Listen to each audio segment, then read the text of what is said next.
Hello, and welcome back to the Forbidden Knowledge Podcast.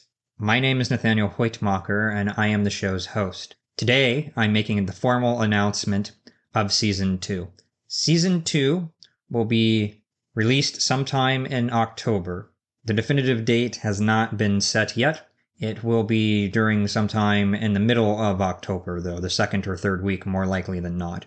This new season will be deep diving into one particular tradition in order to make it so that way we continue onward with the initiate's journey.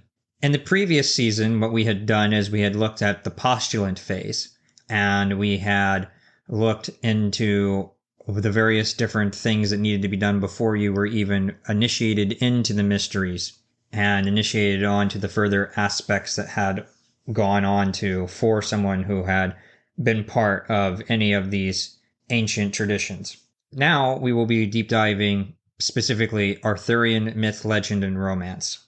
The reason for this is because it is a passion project that I would like to take on that I have never fully deep dived. So what will happen here is that I will personally be taking the journey with you in almost real time for anybody who goes along with this at the same time that I'm posting these podcasts. And what this means is that unlike, say, other traditions that I could teach you about, I will be having to sort things out for myself. I will have to be learning about it myself. I will have to be deep diving it myself. You will get to see how someone who is already well versed in various different traditions goes about trying to understand and explore a new concept, a new tradition, one that they've never deep dived in any way, shape, or form. Yes, of course, I know certain things about Arthurian myth and legend. I'm sure most of you do as well. I know about the Round Table. I know about the knights. I know about King Arthur pulling the sword from the stone. And I know about Lancelot and Parsifal and Galahad and all these other things that are there with it that we've all heard of, and the Grail, of course. These are things that anybody and everybody knows something about. That's why I am choosing this particular tradition to look at rather than making it so that way I choose one that is, say, of Nordic tradition or of Celtic tradition or of Egyptian or Sumerian or whatever. This is a story that the vast majority of the people in Western civilization, and probably the world for that matter, have some inkling of what it is and what it's about.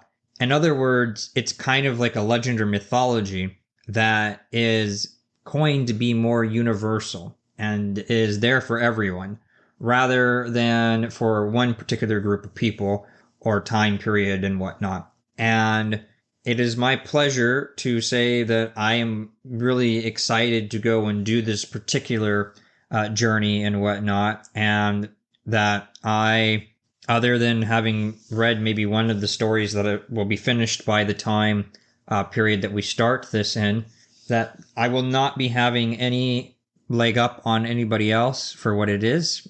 I will be doing it in real time with everybody.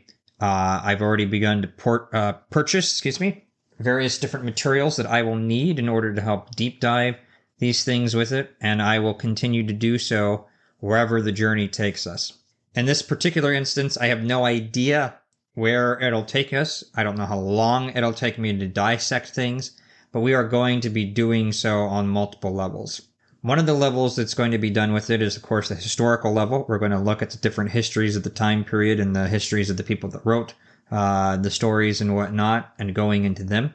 We will also be looking into the symbolic nature of the stories, and we will be looking to learn esoteric wisdom that's inside of it, that have been contained inside of it, and to teach us that. We'll also be looking into any morals and teachings that it has on a spiritual level as well. On this particular front, we will continue to look at things in the historical record to put things into their context so we can better understand the stories as well.